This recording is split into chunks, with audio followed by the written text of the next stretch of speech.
우리 사도행전 6장 8절부터 15절 말씀 같이 교독하며 읽겠습니다. 네. 스데반이 은혜와 권능이 충만하여 큰 기사와 표적을 민간에 행하니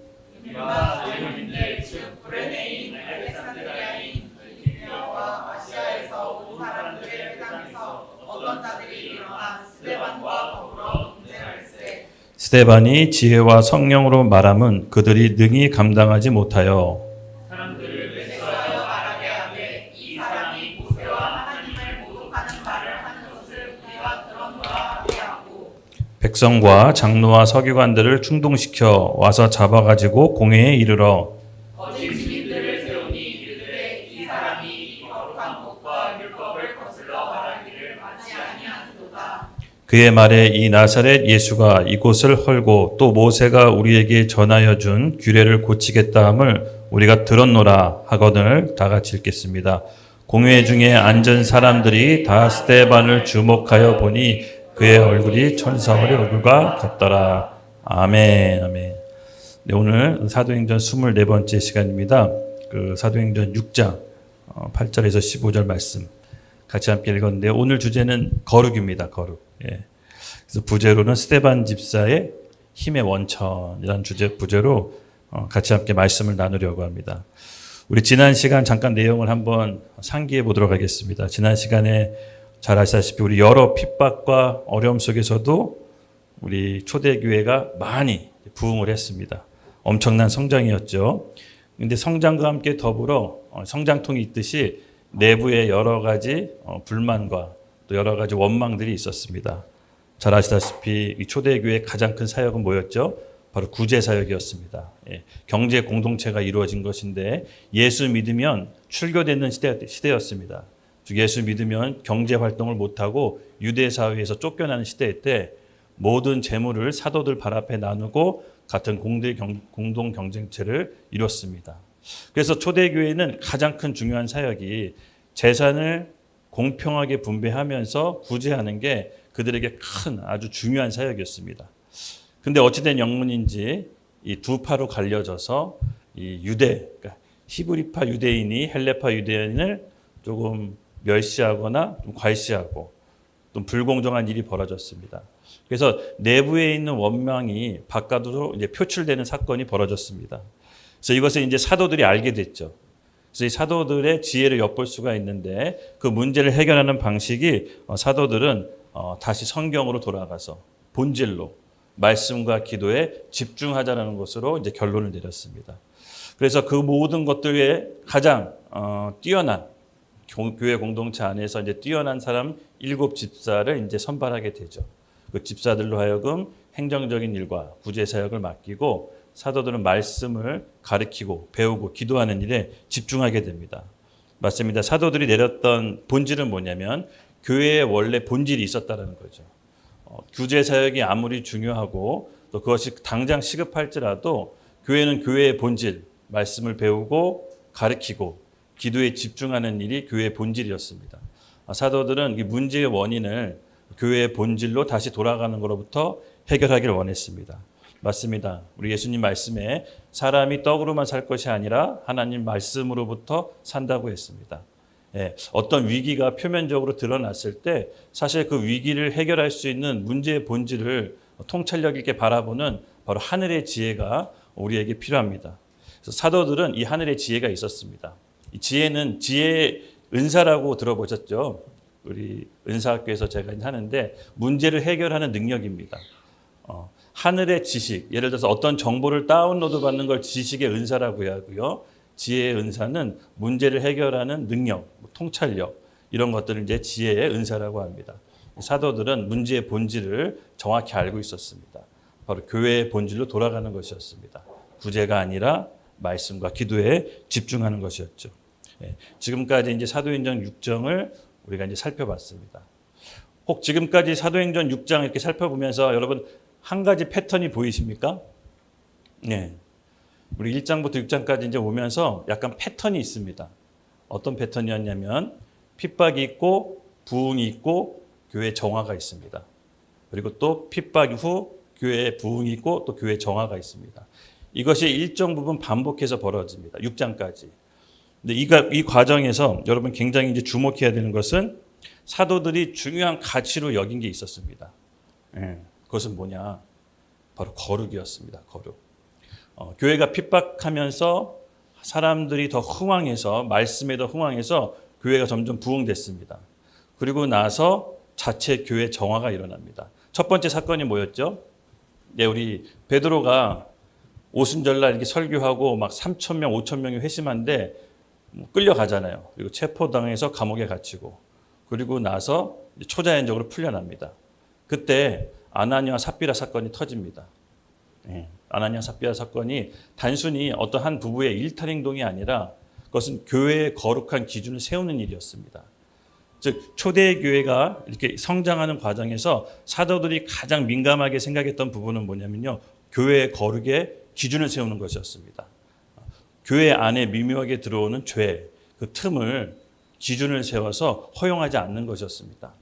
외부의 압박이나 여러분 외부의 어떻게 보면 핍박은요. 더 공동체의 결속을 강화시킵니다. 그 공동체를 더 어떻게 보면 힘을 뭉치게 하는데 문제는 내부의 분열입니다. 이 내부의 분열은 공동체를 힘없이 무너지게 합니다. 그래서 공동체 안에 죄가 들어왔을 때 그 기준을 명확히 세우는 것이 바로 사도들의 민감하게 체크하는 부분이었습니다. 어떻게 보면 아나니아 삽비라는 그냥 그저 자기네 돈 일부를 숨기고 나머지 갖고 온 한 부부의 일탈 행동으로 볼 수 있지만 그것이 아니었습니다. 마음에도 없는 허영심으로 헌금을 드렸을 때 베드로는 거기에 대한 기준을 세운 것입니다. 그래서 공동체가 그 거룩의 기준을 바로 세웠을 때 죄가 틈타지 않도록 사도들은 그 역할을 했습니다. 또 두 번째였습니다. 여러분 아시다시피 베드로와가 또 사도들이 공회에 잡혀가서 우리 산헤드린 공회에서 신문을 받죠. 그리고 나서 지난 시간에 했던 내용이 그 신문 과정에서 또 놀랍게도 잘 체포가 풀려나면서 부흥이 일어납니다. 그리고 나서 지난 시간 우리가 했던 게 뭐냐면 또다시 교회 작용이 정화 작용이 일어납니다. 맞습니다. 교회의 복음, 즉 본질로 돌아가면서 교회의 문제들을 슬기롭게 해결합니다. 그것이 이제 교회의 정화 작용, 내부의 정화 작용이죠. 사람이 많아지면 내부 안에서 문제가 많이 일어납니다. 그때 명확하게 기준을 세운 것이었습니다. 바로 사도들이 말씀과 기도로 돌아가서 구제 사역은 그 후로 한다라는 내부의 규정을 명확히 세웁니다. 이처럼 여러분 사도들이 민감하게 생각했던 부분이 뭐냐면 초대교회 거룩의 기준을 세우는 것입니다. 공동체가 파괴되는 것은 한순간이었습니다. 외부의 압박과 핍박은 공동체의 결속을 강화시켜서 더 튼튼하게 했지만 내부의 분열과 내부의 문제는 공동체를 쉽게 파괴하는 거였습니다. 그래서 사도들은요, 거룩의 기준을 세웠습니다. 그래서 오늘 마찬가지로 스데반 집사가 이제 순교하는 초대교회 최초자 순교자가 됩니다. 근데 스데반 집사도요, 성경의 능력으로 기적과 이사가 아주 충만했습니다. 그렇지만 그도 그의 핍박으로 인해서 여러분 어떤 일이 벌어지냐면 이제 유대 사회의 복음 전파가 끝나는 것이 아니라 다른 국가로 복음 전파가 확장되어 갑니다. 또 핍박과 부흥 그리고 교회의 정화가 또 한 번 일어납니다. 맞습니다, 여러분. 우리의 내부의 문제 그리고 이 국가의 문제도 사실은 정화 작용을 제대로 한다면 더 건강해지고 더 강해질 것입니다. 우리는 어떤 내부의 문제를 직면했을 때 그것을 통해서 부끄러워하거나 낙담하는 것이 아니라 하나님께서 새롭게 건강하게 하시는 기회를 주신다라고 새로운 영적인 관점으로 바라봐야 됩니다. 그래서 그렇게 영적인 관점으로 바라봤을 때 한 번 더 초대교회가 도약하게 됩니다. 맞습니다. 우리 내부의 문제가 드러나는 민낯은 고통스럽습니다. 개인적인 문제가 드러나는 것도 상당히 고통스럽죠. 하지만 그것은 시기적절하게 하나님께서 정화할 수 있도록 기회를 주십니다. 우리는 그 기회를 놓쳐서는 안 됩니다. 바로 초대교회가 핍박과 부흥과 정화 작용을 반복하면서 더 흥왕해지고 강해집니다. 그래서 어떻게 보면 사도행전 초대교회 보면은 어떤 성령의 권능, 기적과 이사 이런 것도 우리가 주목해서 보는데 그 이면에 큰 권능과 기적과 이상을 지탱하게 했던 이유, 절대 조건이 있는데 그것이 뭐다? 거룩입니다. 거룩. 이것이 교회가 거룩했을 때 큰 능력과 기적과 이사가 온전히 건강하게 발휘되는 것이지 거룩하지 않은 상태에선 이런 능력이 나올 수가 없던 것이었습니다. 그래서 오늘은 우리 본문 말씀을 통해서 이 초대교회의 거룩을 어떻게 지켰고 또 어떤 요소들이 이 거룩을 무너뜨리는 건지 살펴보도록 하겠습니다. 사실 오늘 말씀을 통해서 이번 주, 다음 주 두 번에 걸쳐 거룩에 대해서 살펴볼 텐데요. 오늘은 특별히 내부에서 일어나는 그 거룩의 회방, 거룩을 소멸시키는 우리 내면의 죄에 대해서 좀 다뤄볼 거고요. 다음 주는 거룩을 소멸시키는 외부의 적이 무엇인지를 다음 주에 살펴보면서 2주에 걸쳐서 우리 거룩에 대해서 함께 살펴보도록 하겠습니다. 네. 여러분, 거룩이라는 것을 어떻게 생각하시나요? 거룩에 대해서 들어봤을 때 정의. 네. 아멘. 맞습니다. 정확하게 얘기하면 구별된 겁니다. 거룩은 구별된 겁니다. 근데 또 말씀을 잘 해주셨듯이 하나님의 속성입니다. 이 거룩은 하나님의 속성인데 동일하게 이 하나님의 속성은 하나님을 우리에게 또 요구하십니다. 그의 백성에게 거룩한 걸 요구하시죠. 우리 베드로전서 1장 16절 함께 읽겠습니다. 시작.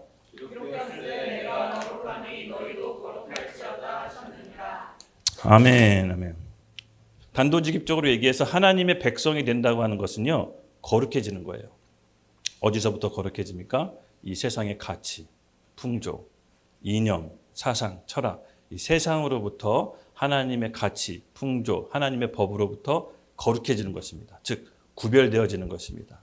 그래서 여러분, 예수 그리스도를 믿는다는 것은 우리가 세상과 구별되어져서 거룩해졌다는 것을 의미합니다. 믿으시죠? 예, 이 거룩은 하나님의 속성이기 때문에 우리가 하나님의 백성이 된다고 하는 것은 하나님과 같이 거룩해져야 됩니다. 거룩해지는 또 과정이 있죠. 영은 예수 그리스도를 믿고 단번에 거듭나지만 아직 우리 혼과 육은 옛 습성, 옛 죄성에 머물러 있기 때문에 그것이 온전하기 위해서는 거룩해지는 과정을 거쳐야 됩니다. 이것을 이제 신학적 용어로 성화라고 합니다. 성화. 여러분, 이제 거룩해지는 과정에 우리가 같은 교회 안에서 들어선 겁니다. 아멘. 그래서 교회는 여러분 되게 신비로운 게 교회를 통해서 우리가 한 분 한 분 다듬어지면서 그리스도의 장성한 성량, 그 분량까지 자라나죠. 근데 이 거룩함이 우리 안에 본성이 하나님의 본성이 이렇게 발현되는 것입니다. 거룩은 외부에서 입혀지는 게 아니라 안에서 발현되는 것입니다. 우리 본성이 하나님과 본성으로 하나로 연합됐을 때 우리의 혼, 또 우리의 육이 하나하나 바뀌어갈 때 우리 안에 있는 거룩이 발현되는 것입니다. 그래서 하나님의 여러 속성 중 거룩이 좀 특별한 것은 우리 안에 있는 속성, 하나님의 본성이 발현된다라고 보시면 됩니다. 할렐루야. 예. 그래서 여러분 잘 아시다시피 성령의 권능도, 기적과 이사도 결국은 거룩하지 못하면 이 능력이 나올 수가 없습니다. 그래서 스데반 집사의 힘의 원천, 그의 지혜와 성령의 능력과 기적과 이사의 힘의 원천은 결국은 거룩에 의해서 나온 겁니다. 우리 한 명 한 명 우리 스데반 집사에 대해서 또 한번 살펴보겠습니다. 8절 스데반이 은혜와 권능이 충만하여 큰 기사와 표적을 민간에게 행하니. 네, 스데반도 다른 사도들과 마찬가지로 여러분 큰 권능과 기사와 표적을 행했다고 합니다. 스데반에 대해서 잠깐 좀 살펴볼게요. 스데반은 우리가 지난 시간 살펴봤듯이 앞서 우리 사도들이 세운 7 집사 중에 한 명이었죠. 네, 그는 이제 지혜와 이런 총명했다고 합니다. 그래서 아마 구제 사역과 행정적인 일을 도맡아서 했을 텐데 지혜와 총명함뿐만 아니라 사도들과 같이 큰 표적과 기사도 같이 일어났다고 합니다.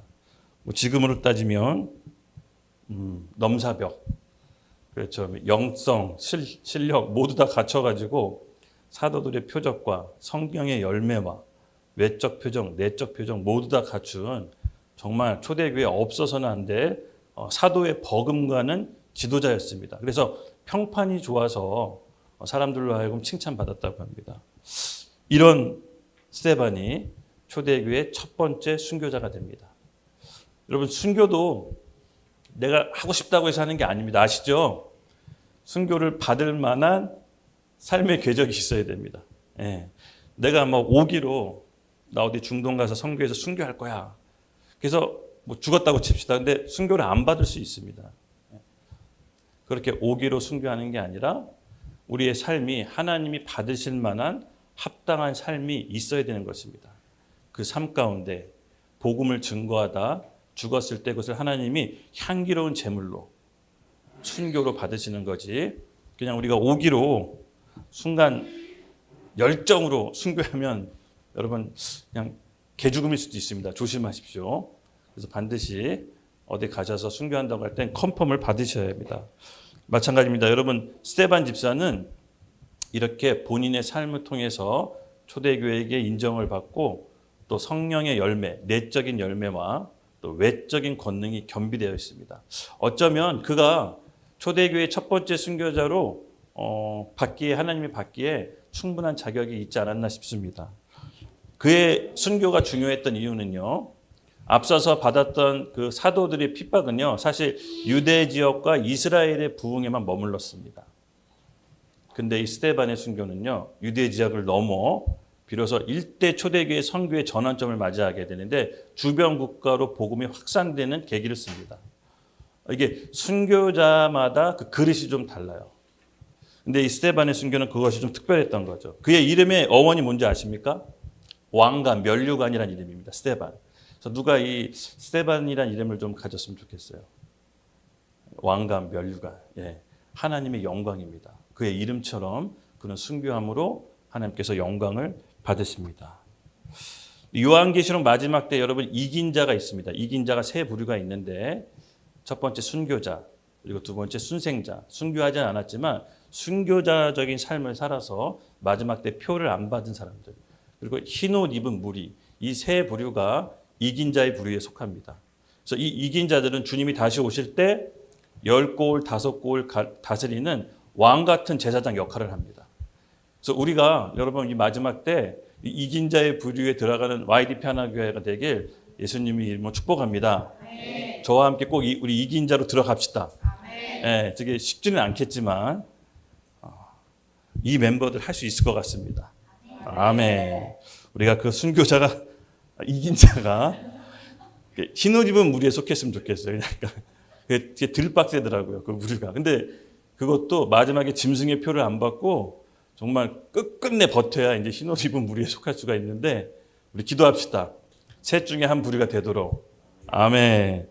맞습니다, 여러분. 스데반 집사는 순교함으로 아마 이긴 자에 들어갔을 겁니다. 그리고 주님이 이 땅에 재림하실 때 예수님과 같은 왕권으로 한 지역을 다스리겠죠.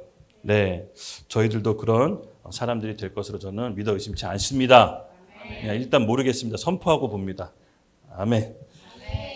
그래서 오늘 이 말씀을 통해서 이제 9절은 네 가지 부류가 나옵니다. 자유민들이라고 이제 표현되어 있는데 이 네 가지 부류의 사람들은 사실은 우리 거룩을 방해하는 내적인 죄성을 상징합니다. 이 거룩하기 위해서 우리가 통과해야 될 내면과의 싸움이라고 말할 수 있을 겁니다. 이번 주는 이 거룩을 방해하는, 거룩을 훼손시키는 우리 안에 내면의 네 가지 죄를 우리가 잘 체크해서 이겨냅시다. 성령께 의지해서 같이 함께 나아가길 원합니다. 9절 함께 읽겠습니다. 시작. 이른바 자유민들 즉 구레네인 알렉산드리아인 빌리기아와 아시아에서 온 사람들의 회당에서 어떤 자들이 일어나 스데반과 더불어 문제갈세. 아멘.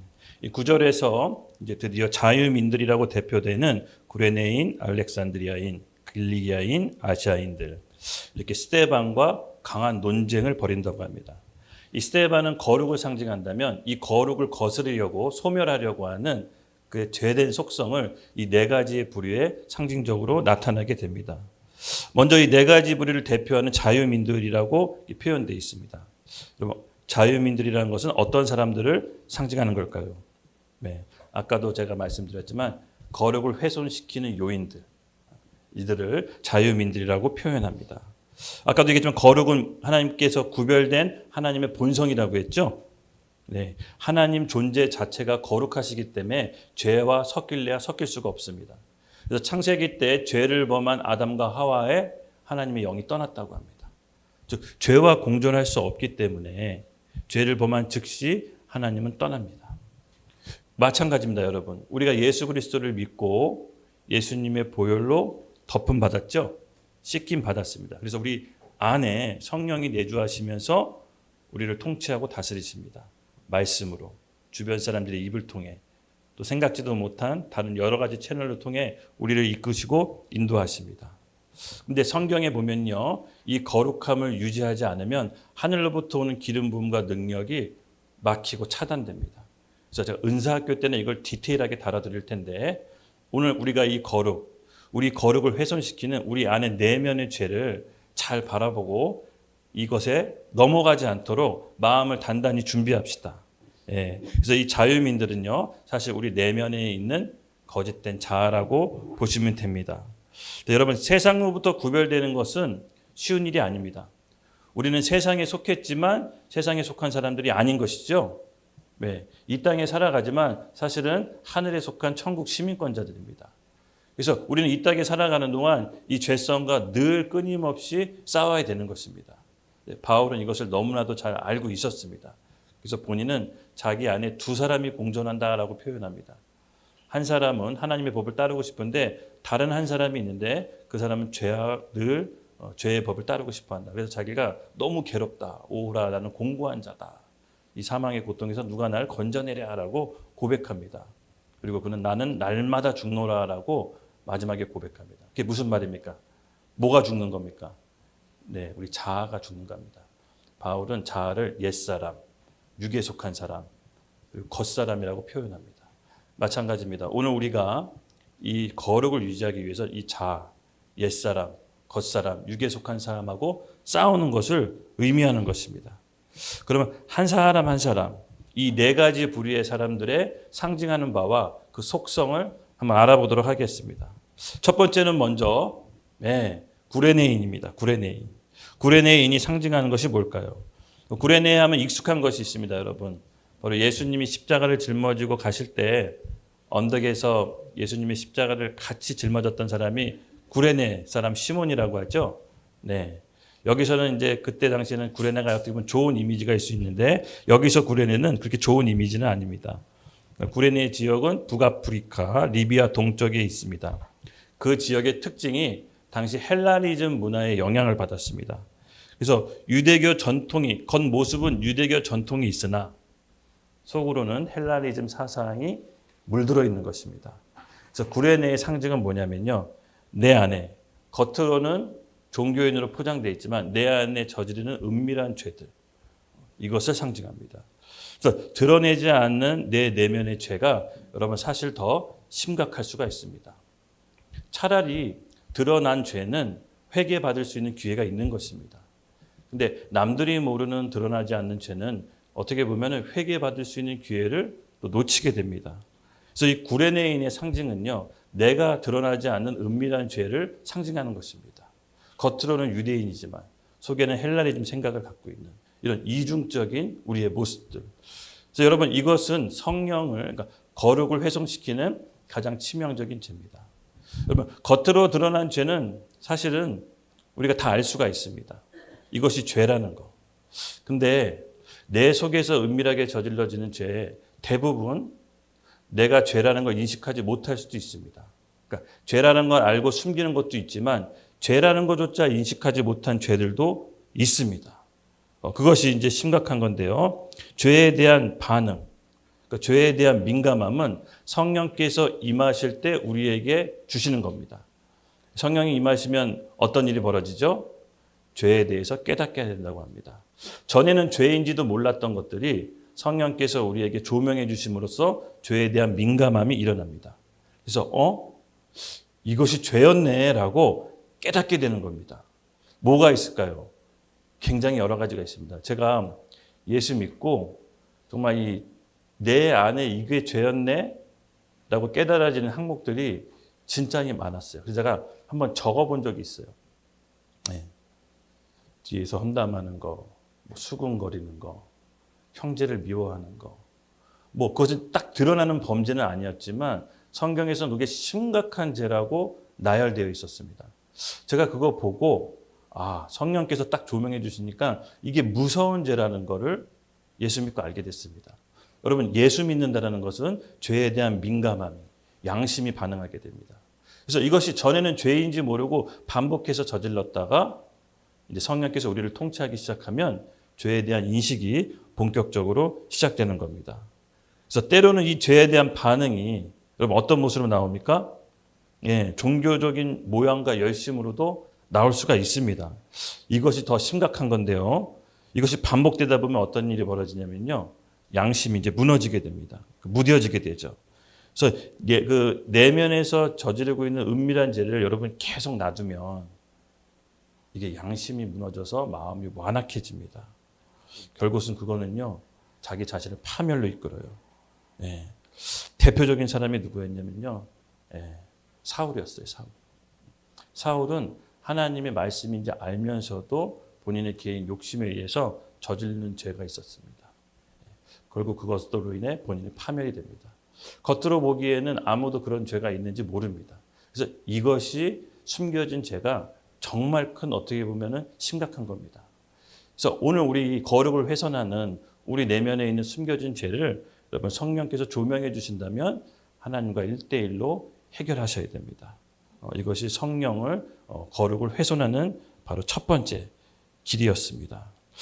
먼저는 기도하면서 성령께 구하십시오. 저도 이거를 한번 기도하면서 성령님 저도 인식하지 못한 죄가 있다면 알려주세요라고 기도했는데 어떤 일이 벌어졌는지 아십니까? 진짜 신기하게 어떤 사람이 알려주더라고. 너 왜 그래? 근데 그게 딱 듣는 순간 내가 기도해서 그런 거구나. 제가 이제 그 자동차 운전을 하면서 전에도 얘기했지만 밤에 아무도 없을 때 신호를 막 위반했거든요. 그게 약간 습관이 됐어요. 근데 어떤 집사님 한 분을 태우고 이제 가다가 저도 모르게 신호를 빨간불이 그냥 지나갔어요. 아무도 없으니까. 근데 뒤에서 그분은 장난처럼 얘기했지만 이게 하나님 말씀처럼 들리더라고요. 전도사면 신호 어겨도 되나? 진짜 장난처럼 얘기했어요. 근데 내가 뭐가 죄인지 조명해달라고 하니까 이렇게 다른 사람 입을 통해서 알려주시는구나. 그것뿐만이 아니었어요. 장사하면서 겪었던 것들 하나님께서 다 알려주시더라고요. 필요하면 내 주변 사람 입을 통해 성경 말씀을 통해 어떤 유튜브로 영상을 보면서도 알려주세요. 하나님의 여러 채널로 우리가 성령께 민감해 있다면 내가 성령께 통치받기를 원한다면 여러분 알려주십니다. 그래서 그것이 죄라는 걸 인식하고 거룩을 훼손한다는 것을 생각된다면 끊으십시오. 끊으십시오. 그러면 우리 안에 감춰진 드러나지 않은 죄를 하나 해결할 수 있습니다. 두 번째, 이 알렉산드리아인입니다. 두 번째 알렉산드리아인이 상징하는 것은 뭘까요? 당시 이제 알렉산드리아 지역은요, 이집트 이제 북부 지역인데요. 그러니까는 로마의 제2의 도시입니다. 상업 지역, 문화 지역으로 이제 왕성했고요. 무역이 엄청나게 이제 활발했던 지역입니다. 기후도 좋고 땅이 비옥해서 아주 로마한테는 아주 알짜배기 땅이었죠. 근데 이 지역의 특징이 뭐냐면요. 헬라 철학이 왕성했습니다. 그래서 유대인 철학자들도 많았다고 합니다. 그래서 이 도시의 특징이 이성과 논리의 도시예요. 그러니까 이성과 논리로 헬라 철학이 그거잖아요. 이성, 지성주의. 이성과 논리로 이 도시가 철학자들로 왕성했다라고 합니다. 제가 이 알렉산드리아의 상징이 뭘까라고 해서 기도해 봤을 때, 이들의 특징은 뭐냐면요. 하나님 말씀을 선택적으로 순종합니다. 바로 선택적 순종. 그러니까 자기 생각, 자기의 이치에 맞으면 순종하고 그렇지 않으면 순종하지 않는 전형적인 지성인들의 특징. 바로 이 알렉산드리아가 상징하는 훼손을 거부하는 것, 거룩을 훼손시키는 것은 선택적 순종입니다. 여러분, 우리 안에도 다 그런 게 어느 정도 있지 않을까요? 하나님의 말씀을 조명받았지만, 여러 채널에서 들었지만, 이거는 내 생각에 안 맞는데 라고 생각해서 거부하는 것들. 맞습니다. 이 알렉산드리아인은 바로 이 거룩의 훼손이 내가 하나님 말씀을 인위적으로 선택하는 것에서부터 시작합니다. 왜? 내 지성, 내 생각이 옳으니까. 내가 맞으니까. 바로 이 교만이 결국 하나님의 말씀을 선택적으로 선택하게 됩니다. 여러분, 가장 여기에 대해서 혹독하게 대가를 치는 민족이 있죠? 이스라엘입니다. 이스라엘. 여러분 아시다시피 이 이스라엘은 광야에서 하나님께 지독하게 훈련을 받습니다. 원래 말씀을 이렇게 보면 하나님께서 이스라엘 백성 40년 동안 훈련시킬 계획은 없었던 것 같아요. 훈련 40년까지는 아니었지만 여러분 잘 아시다시피 왜 40년 동안 훈련 받죠? 하나님의 말씀에 불순종하면서. 모세가 너무 이 이스라엘 백성 하는 거 보고 아주 치를 떨잖아요. 원래 종노릇하던 그 백성을 하나님 은혜로 구원해 줬더니 조금 살만하니까 어떻게 합니까? 이집트 종살이하던 생활을 이렇게 들춰내면서 거기 있을 땐 고기도 먹고 부추도 먹었는데 여기 오니까 더 힘드네. 그래서 계속해서 하나님께 불만을 토로합니다. 그때 하나님께서 몇 번이고 이스라엘과 맺은 언약을 파기하려고 합니다. 그때마다 모세가 중재합니다. 그래도 하나님이 끌어내셨는데 하나님이 이 백성을 파멸하시면 전 세계가 하나님을 조롱하지 않겠습니까? 그리고 그럴듯하게 모세가 설득을 하면서 그때마다 하나님이 언약을 유지하죠. 맞습니다. 이 이스라엘 백성은요, 하나님의 말씀을 온전히 듣지 않고 본인의 상황, 처지에 따라서 계속해서 선택적으로 들을만 하면 순종하고 들을만 하지 않으면 내치는 그런 불순종을 범합니다. 여러분, 이 선택적 순종이 사실은 엄청난 죄라는 인식이 있습니까? 저는 이 부분이 인식이 있기를 예수님의 이름으로 축복합니다. 결국은 저도 제 삶을 이렇게 돌아보고 다른 사람을 목회해서 보면 선택적 순종이 그 사람을 앞길을 막는다는 걸 저는 누구보다도 잘 알고 있습니다. 진짜요. 그래서 여러분, 이 선택적 순종이 뭔가 합리적인 것 같고 이성적인 것 같지만 사실은 그 안에 깊은 내면에 내가 하나님 말씀보다 위에 있는 교만이 있는 겁니다. 내가 알면 얼마나 합니까? 그렇죠? 내가 잘났으면 얼마나 잘났습니까? 사실은 하나님 보시기에 우스운 거죠. 그러니까 우리가 하나님 말씀을 청종하고 가난한 심령으로 그분의 말씀을 듣기 원하는 사람은 하나님이 높여주십니다. 이걸 제일 잘했던 성경 속 인물이 누구죠? 다윗. 다윗은 왕이었지만 하나님과 대면할 땐 체면이고 뭐가 없었습니다. 정말로 가난한 심령으로 궁휼한 마음으로 하나님의 임재가 떠나지 않도록 애골복골하던 사람이었습니다. 근데 그렇게 많이 실수하고 그렇게 큰 죄를 범해도 하나님이 다윗과 함께합니다. 그리고 그를 이스라엘의 가장 존경받는 왕으로 세우십니다. 다시 회복시키죠. 그러니까 우리가 하나님 앞에서 정말 사람이 봤을 때 중대 범죄를 저질렀더라도 하나님 앞에서 가난한 심령과 갈급한 마음으로 죄를 고백했을 때 하나님이 회복시켜 주시는 분입니다. 빼앗는 분이 아니십니다. 그래서 결국은 어떤 일이 일어났을 때는요, 내 책임도 있는 거예요. 내 책임도 있는 거예요. 그러니까 우리는 일방적인 가해자가 아닙니다. 또 일방적인 피해자도 아니고 우리는 쌍방입니다. 누구한테는 가해자가 될 수 있고 누구한테는 피해자가 될 수 있습니다. 그런데 이 말씀 안에서 우리가 온전히 성숙하지 않으면 하나님에 대한 왜곡으로 일어납니다. 그래서 다윗처럼 이 스탠스가 굉장히 중요합니다. 하나님 앞에 궁휼하고 가난한 심정으로 하나님의 기름 부으심이 끊어지지 않도록 자기 자세를 낮추는 게 여러분 정말 중요합니다. 우리가 알면 얼마나 알겠습니까? 그렇죠? 그래서 하나님께 이 자세를 유지하는 게 진짜 지혜로운 사람입니다. 저도 이제 위에 영적인 거장분들, 영적인 선배님들을 보면 와, 어떻게 한결같이 저런 영성을 유지할 수 있을까? 정말 한 번도 실수한 적이 없으실까? 근데 물어본 적이 있어요. 근데 아니더라고요. 우리처럼 똑같이 실수하고 죄를 짓는데 이 스탠스를 유지하는 거예요. 그러니까 하나님 앞에 궁의를 얻는 사람이 진짜 지혜로운 사람입니다. 다윗은 너무 잘 알고 있었습니다. 그래서 우리가 여러분 진짜 선택의 순간에는요, 선택적으로 순종하지 마십시오. 하나님 앞에서 주님 말씀하시는 거면 제가 온전히 순종하겠습니다. 이 마음으로 가보십시오. 근데 요새 이제 우리 순종이가 이제 그 마음으로 계속 실제로 가는 것 같아요. 격려의 박수 한번 주세요. 요새 뭐 하자 그러면 노 안 하더라고요. 옛날에는 계속 노했었는데 금요일날 금요일날 죄송합니다. 말 취소하겠습니다. 금요일 생각나게 해줬어요. 혜진이가. 근데 이제 그전처럼 다 이렇게 빈도가 많지는 않습니다.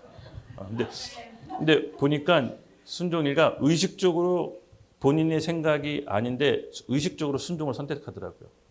예, 그러니까 이제 차에서 보면 우리 이렇게 하자 그러면은 처음에는 표정은 아니에요. 그런 표정이 그러고 싶지 않은 표정을 짓다가 그러면 안 되지 하고 순종하는데 와 진짜 자기 나름대로 엄청난 훈련을 하고 있더라고요. 그래서 참 우리 순종이 대단하다. 예전하고 정말 1년 전하고 진짜 많이 달라졌습니다. 맞습니다, 여러분. 우리는 은혜를 정말 우리 구원을 은혜로 얻은 것이지 우리가 뭐 하나님께 맡겨놓은 것처럼 하나님하고 딜해서는 안 됩니다. 신앙이 하나님하고 거래하는 듯한 신앙을 하는 사람들이 계신데 하나님은 우리에게 우리가 하나님께 맡겨놓은 게 없습니다. 우린 전적으로 하나님의 은혜로 구원받은 사람이지 우리가 하나님께 맡겨놓는다듯이 거래하시면 안 됩니다. 이 거래하는 즉시 하나님이 그 수준으로 대하십니다. 우리를. 제가 이거를 처절하게 깨닫고 느낀 사람인데 하나님께 딜하면 하나님도 우리를 딜하듯이 대합니다. 그래서 여러분 우리가 하나님을 믿는다라는 것은 선택적 순종이 아니라 온전한 마음으로 순종하는 것입니다. 다윗처럼 우리가 온전한 마음으로 하나님께 드립시다. 그러면요 하나님의 보호와 호의가 우리 인생 가운데 늘 이렇게 따라다닙니다. 그리고 열리지 않는 길들이 열리고요. 만날 수 없는 사람들의 만남이 이어지고 하나님의 복이 우리 가운데 계속해서 흘러갑니다. 이거는 경험해 보셔야 돼요. 체험해 보셔야 돼. 그래서 사실은 자존심 그렇게 중요하지 않아요. 자존심 그렇게 중요하지 않아요. 하나님 앞에 자존심 중요하지 않아요. 그것은 곧 사람 앞에도 중요하지 않다는 거예요. 내가 하나님 앞에 사람 앞에 자존심을 꺾을 때 얻는 게 더 많았다는 걸 알았어요. 얻는 게 많으니까 자존심 그게 중요하지 않아요. 그걸 체험하셔야 돼. 그 자존심 생각해보면 별거 아니에요. 그거 지키려다가 너무 많은 걸 놓쳤어요. 근데 그거 중요한 거 아니에요. 여러분 진짜 복 받기를 원하십니까? 자존심을 꺾으십시오. 그럼 얻는 게 많습니다. 자존심을 지키면 잃는 게 더 많아요. 그것을 우리가 함께 체험하고 누리는 공동체가 되길 예수님의 이름으로 축복합니다. 그래서 오늘 우리가 훼손되고 거룩을 훼손하는 것, 선택적 순종 우리가 끝냅시다. 아멘. 그리고 세 번째 길리기아인, 길리기아인의 특징입니다. 이름도 참 길기래요. 길리기아. 길리기아는 이 터키 남부 지역을 말합니다. 그래서 여러분 아시다시피 사도 바울의 고향이 다소죠. 다소가 이 길리기아 안에 있습니다. 그리고 여기는요 로마 시대에 로마의 군사 행정 도시였습니다. 군사 지역. 그리고 여기가 좀 특별한 이유는 뭐였냐면요. 로마 바울의 선교에 크게 걸림돌이 방해 지역이 바로 여기예요. 그러니까 바울의 사역했을 때 바울이 크게 어떻게 보면 난관 또 장애를 겪었던 데가 바로 이제 길리기아입니다. 그래서 로마 시민권자들이 여기에 다수 거주했습니다. 유대인 중에. 그래서 바울이 로마 시민권자가 될 수 있었던 것은 이 다소 지역에서 태어났기 때문입니다. 이때가 로마 식민 지배를 받고 있었기 때문에. 그렇지만 바울이 선교 사역했을 때 크게 걸림돌이가 된 곳도 어디다? 바로 이 지역 길리기아입니다. 그래서 길리기아는요. 딱 뭘 상징하냐? 하나님의 일을 방해하는 하나님의 일을 막는 역할을 합니다. 여러분 하나님의 일과 하나님의 역사를 방해하는 대표적인 게 뭘까요? 제가 이제 곰곰이 생각해 봤거든요. 내 안에 하나님의 일과 역사를 대표적으로 막는 거. 여러 가지 있겠지만 제 생각에는 바로 교만이라는 생각이 들었습니다. 왜? 이 길리기아 지역에는요. 바리새인들이 상당히 많았습니다. 바리새인들의 여러분 아이콘이 뭡니까? 교만 아니겠습니까? 교만. 자기의 종교적인 의로 다른 사람을 판단하는 바로 그 길리기아의 상징은 바로 교만입니다. 그래서 우리 안에 거룩을 여러분 훼손시키는 이 교만이 굉장히 큰 죄악입니다. 겉으로 드러나는 죄는 아니지만 우리 안에 여러분 교만을 잘 제어하고 컨트롤하셔야 됩니다. 이 교만은요, 다른 사람과의 관계를 끊어버립니다. 그래서 교만한 사람들의 특징은 주변에 사람들이 잘 없어요. 자기 잘난 척하는 사람들은 사람 잘 없어요. 늘 외로워요. 근데 그 교만을 멈추지 않습니다. 이 교만한 사람들은요, 궁율과 사랑과 용납 대신 판단과 정죄와 비교로서 사람들을 이제 갈라치게 하는 거죠. 어떻게 보면 사람들을 이제 경쟁 상대와 시기 상대로 보게 돼요. 그래서 여러분, 우리 안에 이 교만이 은근슬쩍 굉장히 많이 남아 있습니다. 저도 그렇고요. 아마 여러분 모두 다 그럴 겁니다. 그래서 이 교만은요, 사단에게 틈을 내주는 결정적인 역할을 합니다. 그래서 여러분, 우리 교만은 내 스스로 나를 잡아먹는 독이라고 보시면 돼요. 하나님의 은혜와 긍휼하심과 능력을 완전히 막아버리는 게 바로 이 교만이에요. 하나님이 이 교만을 엄청 싫어하시거든요. 야고보서 4장 6절 함께 읽겠습니다. 시작.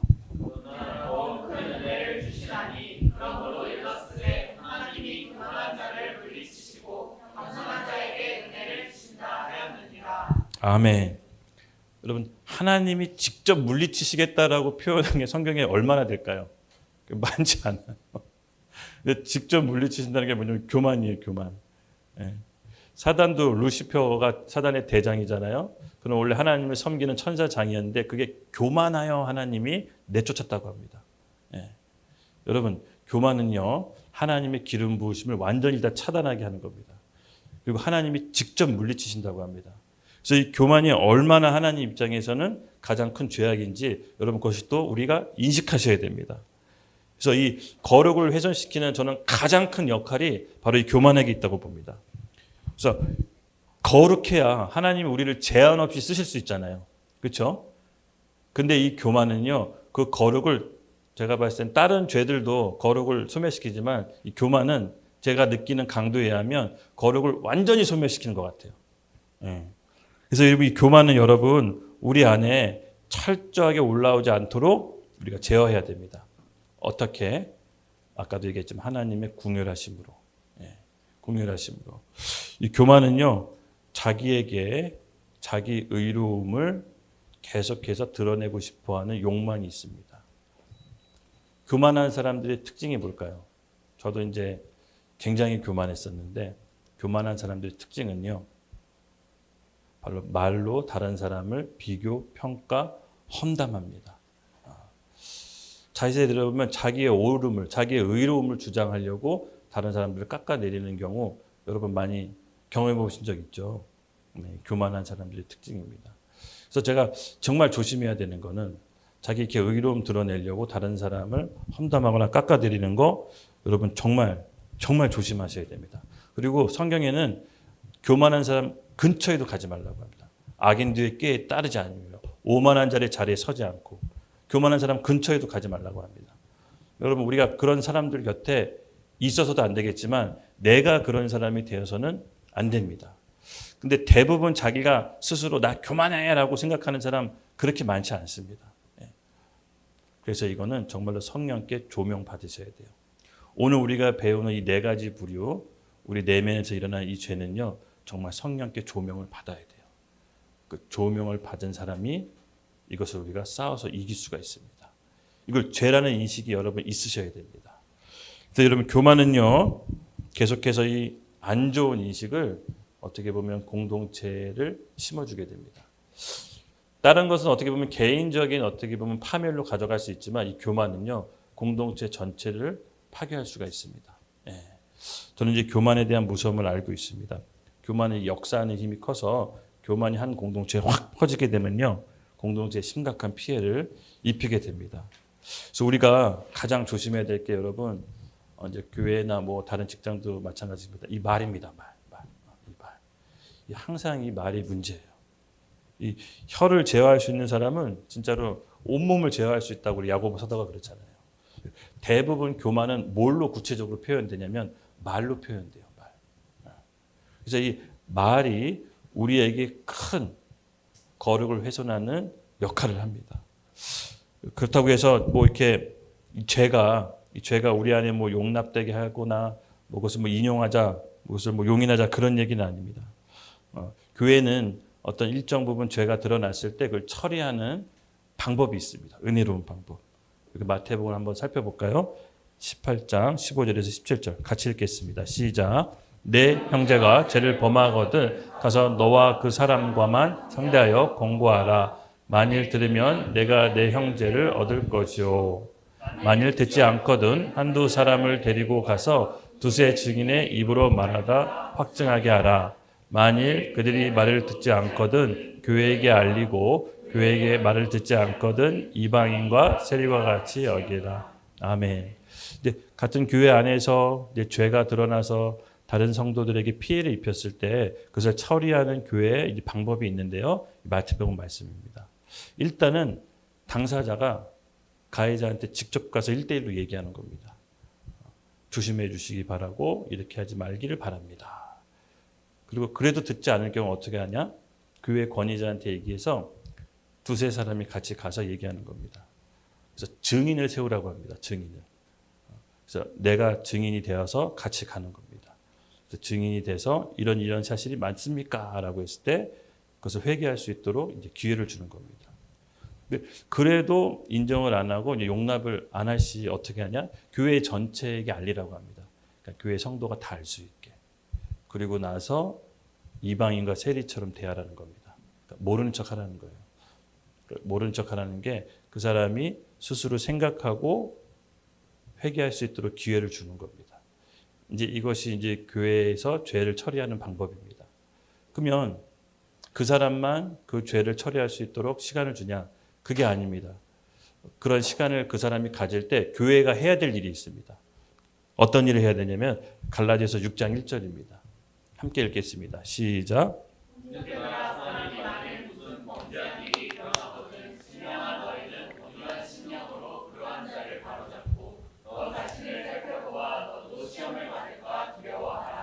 아멘. 그 사람은 그 절차대로 이방인처럼 두되 그 사람을 통해서 교회는 자기 자신의 죄를 돌아보고 처리하라는 겁니다. 그게 무슨 말이냐?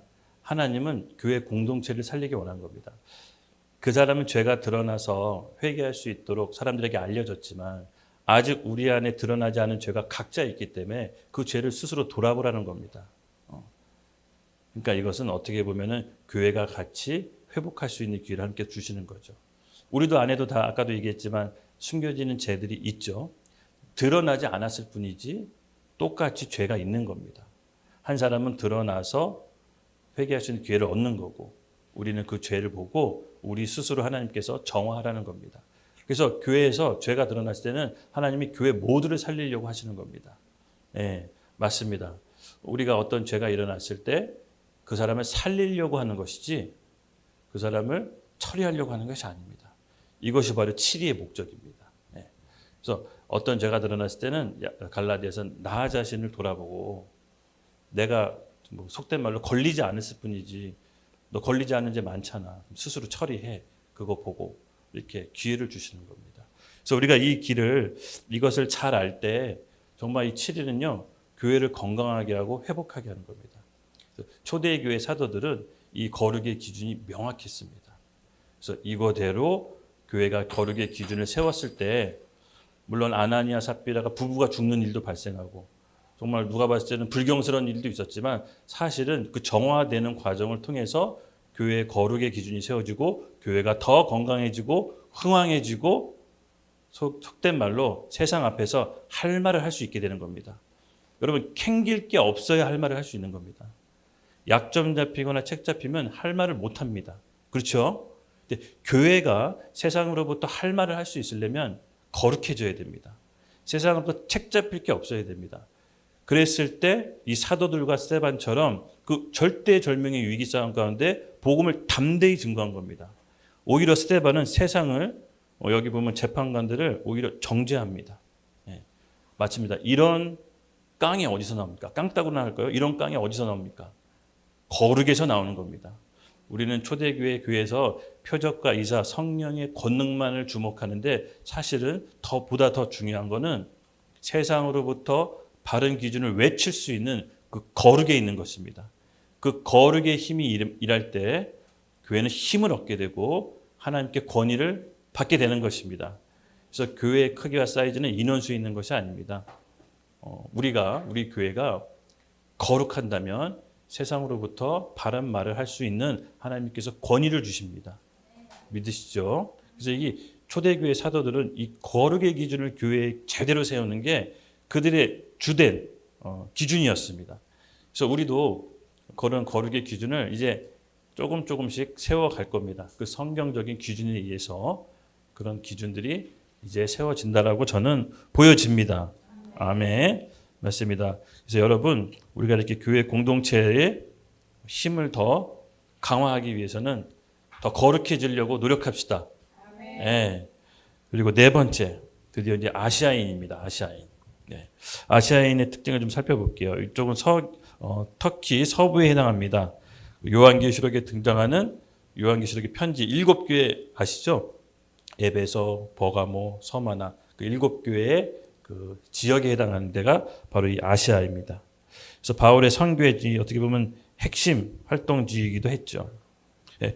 거룩에 훼손시키는 바로 이 아시아인의 특징은 뭐냐면요. 제가 아까 말을 잘못 전달했네요. 이곳이 바로 바울의 선교의 발목을 잡던 곳이 바로 아시아입니다. 아시아. 그래서 세 번째는 제가 말을 전달 잘못한 것 같습니다. 죄송합니다. 그래서 선교의 발목을 잡는 게 뭐냐? 우리가 하나님의 일을 사역할 때 가장 발목을 잡는 게 저는 과거의 기억인 것 같았어요. 과거의 기억. 즉, 내 안에 있는 쓴뿌리. 하나님의 일을 할 때 여러분 안에 있는 죄책감, 정죄감, 과거에 실패했던 기억, 이 쓴뿌리들을 먼저 제거하셔야 됩니다. 안 그러면 결정적인 순간에 이게 발목을 잡습니다. 사단은 이걸 갖고 참수합니다. 그래서 바울이 선교할 때 이 아시아 지역에서 바울의 선교를 계속 방해하고 격렬하게 저항했던 것이 바로 여기입니다. 근데 저는 이 아시아인을 바로 우리 안에 있는 쓴뿌리라고 정의하고 싶습니다. 우리 안에 있는 견고한 진이라고 하죠. 여러분, 이것이 상당히 우리 안에 괴롭게 한다는 거 아십니까? 여러분의 과거에 경험했던 상처, 뭐 배신일 수도 있고요. 배신 당해본 사람 있나요? 많지 않겠지만 저는 배신 당해본 적이 있는데 배신일 수 있고 안 좋은 기억일 수 있습니다. 마찬가지입니다. 여러분, 이 배신과 상처와 안 좋은 기억을 하나님 앞에서 건강하게 처리하지 않으면요. 이게 뭘로 나타나냐면은 자기의 죄를 정당하게 하고 하나님께 자기 죄를 보상받으려는 심리로 나옵니다. 그걸로 나오는 거를 여러분 아실 수 있습니다. 그래서 이 상처와 쓴뿌리는 빨리 건강하게 해결하셔야 돼. 안 그러면 자기 자신을 해치는데도 불구하고 계속 자기 자신을 해치면서 그것을 하나님께 정당하다고 요구하게 됩니다. 이게 너무나 치명적인 거죠. 여러분, 이 쓴뿌리를 가장 건강하게 잘 해결한 성경의 사람이 누군지 아십니까? 요셉. 내가 봤을 때 이 사람은 속이 뭉들어지고 100번은 뭉들어져도 남을 사람인데 정말 건강하게 그 쓴뿌리 해결합니다. 예. 그는 어떻게 보면 좀 교만했죠. 형들 앞에서 좀 잘난 척을 한번 했는데 형들은 그것을 시기심으로 불탔습니다. 이 시기 너무 무섭습니다. 시기 진짜 무서워요. 그래서 이 시기심이 불타서 요셉을 노예로 팔아버립니다. 요셉이 죽은 줄 알았지만 요셉은 하나님이 함께 하셨다고 합니다. 어떻게 보면 그의 교만함이 그의 고생 가운데 많이 다듬어졌을 겁니다. 7년의 노예 생활, 7년의 감옥 생활, 종살이를 통해서 하나님께서 그를 다듬습니다. 근데 그는 하나님 앞에서 본인의 상처와 쓴뿌리를 너무나도 잘 해결했습니다. 그는 그걸 통해서 오히려 본인의 내면을 강화시키고 하나님의 섭리를 인정하게 됩니다. 마지막에 잘 아시다시피 총리가 되죠, 이집트에. 그리고 7년 가뭄 때 많은 곡식들을 풀어서 그 일대를 구원하게 됩니다. 맞습니다, 여러분. 우리 안에 이 쓴뿌리와 상처가 있다면 오늘 여러분 이것을 해결하는 시간이 됐으면 좋겠습니다. 계속 이걸 감추고 있으면요, 갖고 있으면요, 결국 하나님의 일을 하는데 발목이 잡힙니다. 그래서 그것이 자기를 파멸한다라는 것을 여러분 알 수가 있습니다. 그래서 이 쓴뿌리의 에너지를요, 하나님의 선한 열정으로 바꾸십시오. 하나님께서 여러분에게 그 쓴뿌리의 에너지를 사명을 이루는 데 쓰실 겁니다. 어떻게 해요? 하나님께 드리는 겁니다. 쓴뿌리를 하나님께 드린다는 게 구체적으로 뭘까요? 하나님의 은혜를 알아셔야 됩니다. 은혜를 아셔야 돼요. 내가 어떤 상태에서 구원받았는지 이 은혜를 구하십시오. 그러면 내가 받은 상처가 너무 작다라는 것을 깨닫게 됩니다. 여러분 안에 오늘 그 쓴뿌리와 상처와 기억들이 있다면 하나님의 은혜를 구하는 시간이 되기를 예수님의 이름으로 축복합니다. 결국은 우리가 이 하나님의 은혜가 얼마나 큰지를 알 때 내가 받은 상처도 사실 너무나 미묘하다는 걸 알 수 있습니다. 은혜는 모든 것을 덮습니다. 우리의 죄, 상처, 기억, 배신, 그걸 덮고도 남은 것이 바로 하나님의 은혜인 것입니다. 그 은혜 받은 사람이 다른 사람을 용서할 수가 있는 겁니다. 그래서 대부분의 상처가 왜 쓴뿌리를 남냐면요, 용서하지 않아서 그래요. 용서하지 않아서. 용서하지 않는 사람이 지금 있다면 여러분 오늘 그것을 해결하십시오. 용서의 끈을 풀고 하나님의 은혜를 만끽하십시오. 그래야 우리 안에 있는 거룩이 훼손되지 않습니다. 결국 사도들의 능력과 힘과 원천은 거룩을 유지하는 데 애썼던 겁니다. 이 거룩이 우리 안에 있는 죄성으로 훼손되지 않도록 우리가 늘 민감하게 하나님 앞에 은혜 앞에 구합시다. 저는 궁휼하고 겸손한 자에게 하나님의 은혜가 풍성히 임할 것을 저는 예수님의 이름으로 축복합니다. 우리 찬양팀 나와서 기도하겠습니다. 말씀을 이제 마무리할 겁니다. 맞습니다. 여러분, 우리 안에 있는 이 여러 가지 거룩을 훼손시키는 네 가지 부류의 사람들을 함께 들었죠. 첫 번째, 마지막, 우리 쓴뿌리, 우리 안에 있는 안 좋은 기억, 상처들을, 그 쓴뿌리를 제거하는 것입니다. 그렇죠?